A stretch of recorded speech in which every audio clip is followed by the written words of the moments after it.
Karena itu baginda Nabi besar Muhammad sallallahu alaihi wasallam sering mengajak para sahabat bersedekah. Bukan beliau mengemis, tetapi beliau ingin mengajarkan bahwa harta yang kita miliki, anugerah yang kita miliki akan habis dan akan kita tinggalkan. Yang menjadi pertanyaan adalah habisnya untuk apa, kemana? Para ulama mengatakan untuk mendeteksi apakah harta kita ini baik atau buruk, halal atau haram, outputnya kemana?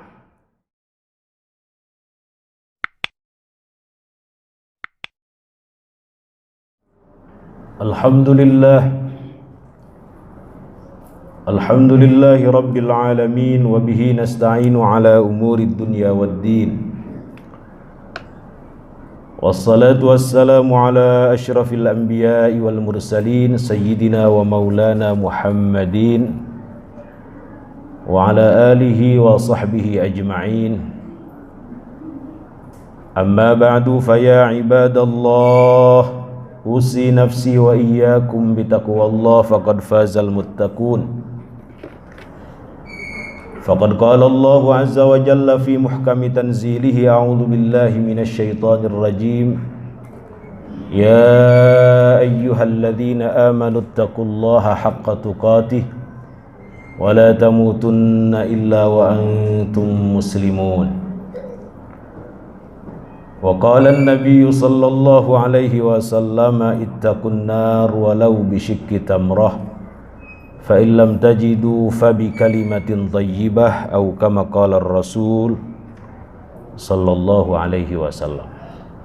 Hadirin sidang Jumat Masjid Jami Al-Ikhlas, Panorama Serpong yang dimuliakan Allah Subhanahu wa taala. Al-Imam Muslim bin Al-Hajjaj An-Naisaburi dalam karyanya As-Sahih meriwayatkan sebuah hadis yang bersumber dari sahabat mulia Sayyiduna Abu Hurairah radhiyallahu an, bahwasanya baginda Nabi besar Muhammad sallallahu alaihi wasallam bersabda, "Idza matal insan inqata'a 'amaluh." Apabila seorang manusia meninggal dunia, maka seluruh amalnya terputus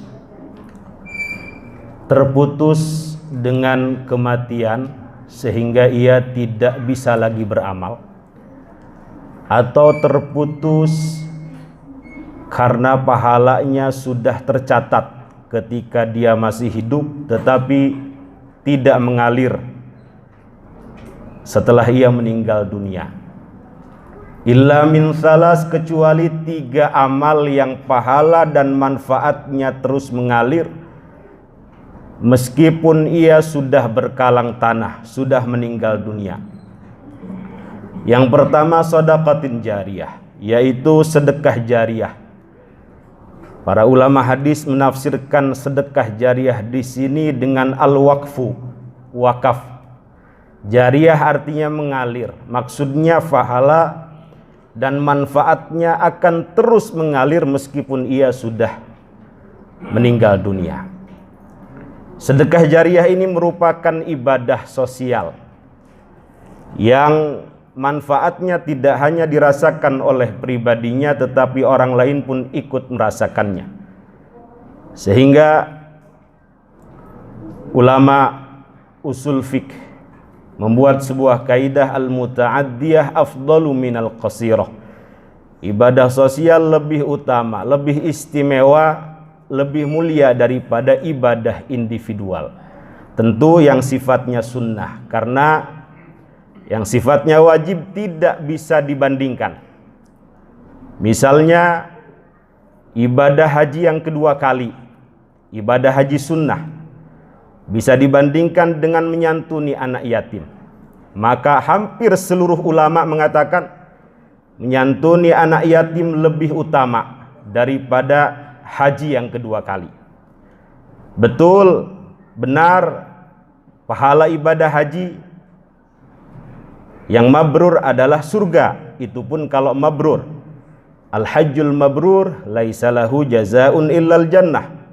haji mabrur tidak ada balasannya kecuali surga. Tetapi dalam hadis ini Rasulullah Shallallahu Alaihi Wasallam tidak menyebutkan surganya di mana bersama siapa.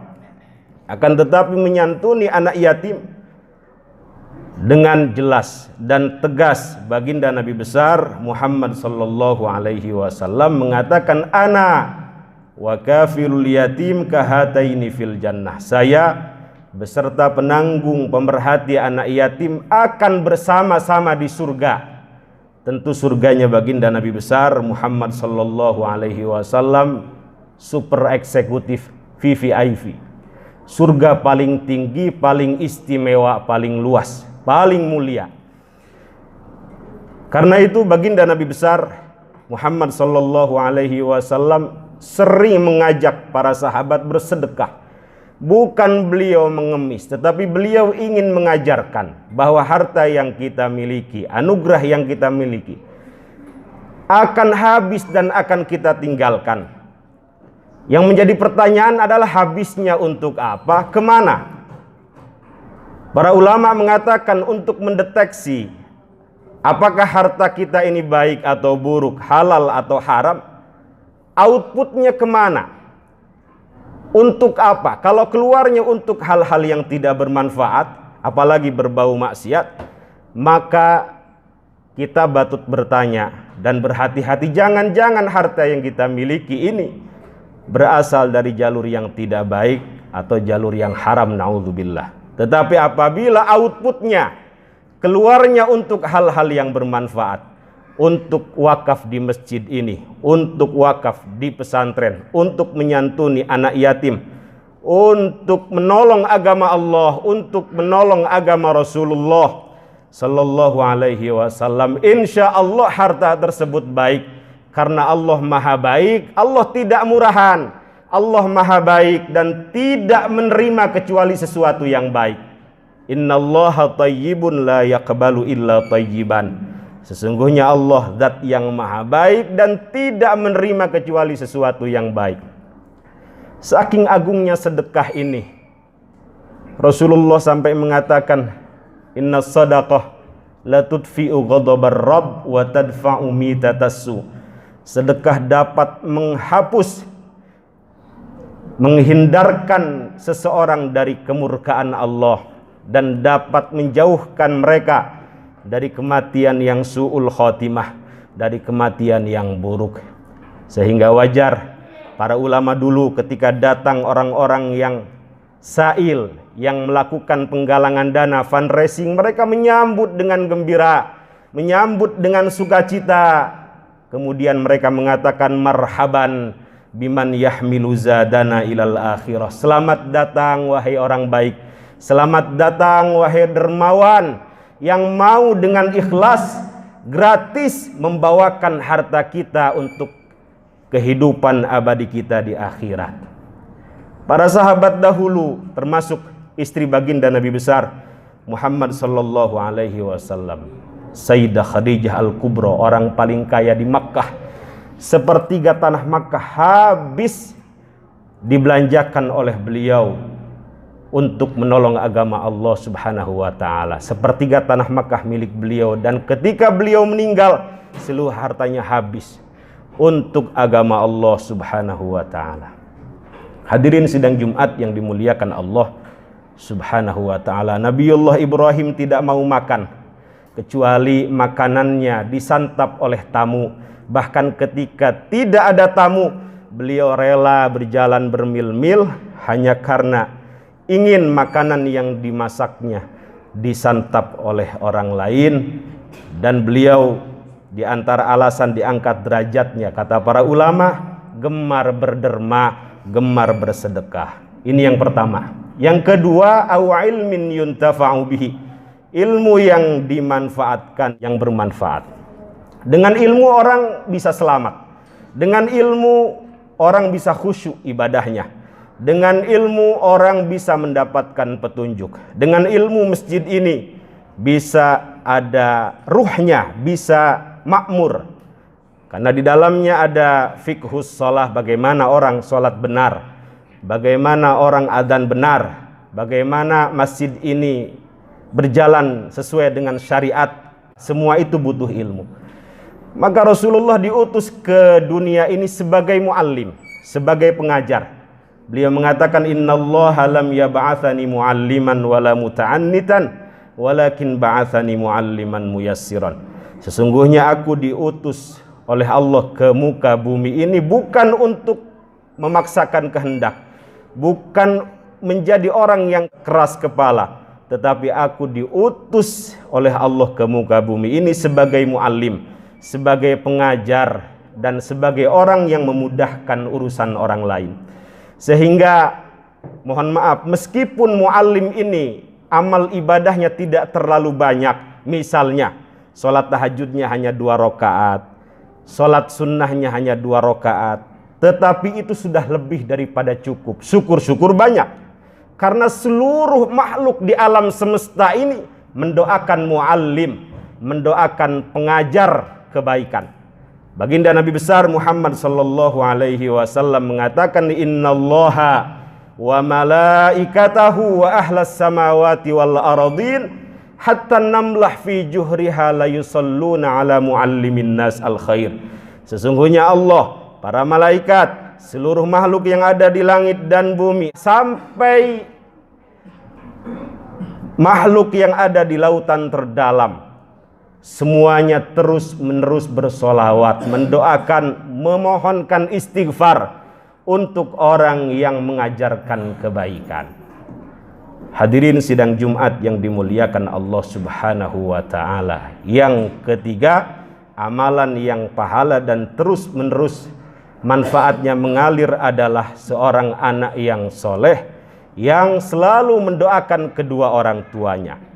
Setiap orang mendambakan putra-putrinya soleh dan solihah.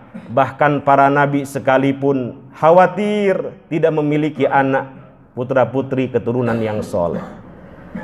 Sampai Nabiullah Ibrahim alaihi salatu wassalam berdoa kepada Allah Subhanahu wa ta'ala tak henti-henti agar diberikan anak keturunan yang soleh. Didiagnosa istrinya sulit memiliki anak, tetapi beliau tidak putus asa. Direkam doa beliau dalam Quran, Rabbi habli minas salihin. Ya Allah, anugerahkan kepadaku keturunan dari orang-orang yang soleh. Dikabulkan doa beliau, lahir Nabiullah Ismail alaihi salatu wassalam. 14 tahun kemudian lahir Nabiullah Ishak alaihi salatu wassalam. Nabiullah Zakaria alaihi salatu wassalam pun demikian. Istrinya didiagnosa tidak bisa punya anak, akhir mandul. Tetapi beliau tidak putus asa berdoa, direkam doa beliau dalam Al-Quran. Rabbi habli min ladunka dzurriyyatan thayyibah. Ya Allah, anugerahkan kepadaku dari sisimu keturunan yang baik. Innaka sami'ud du'a. Sesungguhnya engkau zat yang maha mendengar doa. Dikabulkan doa beliau, lahir Nabiullah Yahya alaihi salatu wassalam, yang nama Yahya ini langsung diberikan Allah sebagai bentuk penghormatan Allah terhadapnya. Ya Zakaria, inna nubashiruka bi ghulamin ismuhu Yahya lam naj'al lahu min qablu samiyya.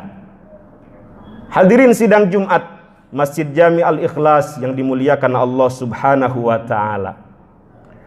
Untuk mendapatkan anak yang soleh, selain pendidikan, pergaulan, dan lingkungan, tentu keadaan orang tua itu sendiri. Kata para ulama, salahul aba sababun li salahil abna. Baiknya orang tua, solehnya orang tua menjadi sebab terbesar solehnya baiknya seorang anak. Bahkan kesolehan orang tua, baiknya orang tua tidak hanya berpengaruh pada soleh dan baiknya seorang anak. Anak dan seluruh keturunannya akan diberkahi, dijaga Allah Subhanahu wa ta'ala. Hal ini diisyaratkan dalam surat Al-Kahf. Ketika Nabiullah Khidir alaihi salatu wassalam menegakkan satu rumah di satu kota.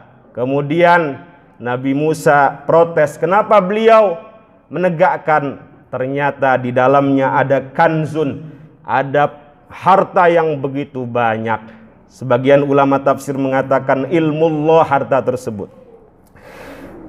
Kenapa masih dijaga? Terusan ayat dalam surat Al-Kahf tersebut, wa kana abuhuma sholiha, karena dulu buyutnya gemar melakukan amal soleh, gemar melakukan ketaatan. Kata para ulama, dari anak yatim ini sampai buyutnya 7 tingkatan. Ada yang mengatakan 8 tingkatan, ada yang mengatakan sampai 10 tingkatan. Sejauh itu masih dijaga Allah Subhanahu wa ta'ala. Karena itu para ulama dulu ketika beramal, mereka niatkan untuk anak-anaknya. Al-Imam Sa'id ibnul Musayyab selesai sholat, beliau memanggil anaknya, ya ibni ta'al, wahai anakku sini, la azidanna fi salati min ajlik, aku ini memperbanyak sholat sunnah, memperbanyak qiyamul lail, memperbanyak membaca Al-Quran, memperbanyak sedekah, memperbanyak menghadiri majlis-majlis ilmu, tidak lain dan tidak bukan untukmu, karenamu, rajaan an uhfadhat fik, mudah-mudahan sebab aku banyak beramal ini, keberkahan Allah, penjagaan Allah diberikan kepadamu. Bahkan tidak hanya anaknya yang diberikan keberkahan, penjagaan, masyarakat sekitarnya pun akan diberkahi Allah Subhanahu wa ta'ala. Al-Imam Muhammad ibnul Munkadir mengatakan, innallaha la yahfadhu birrajuli salih waladahu, sesungguhnya Allah akan selalu dan terus-menerus menjaga sebab orang yang gemar melakukan amal soleh. Siapa yang dijaga? Waladahu, yang pertama, anaknya. Yang kedua, wa walada waladihi, anak daripada anaknya. Yang ketiga, wa qaryatahu allati huwa fiha, kampung di mana dia tinggal. Yang terakhir, wad duwairatil lati haulaha, masyarakat sekitar. Yang soleh satu, yang taat satu, yang diberkahi, yang dijaga Allah Subhanahu wa ta'ala satu kampung. Mudah-mudahan khutbah singkat ini ada manfaatnya. Barakallahu li wa lakum fil Qur'anil azim.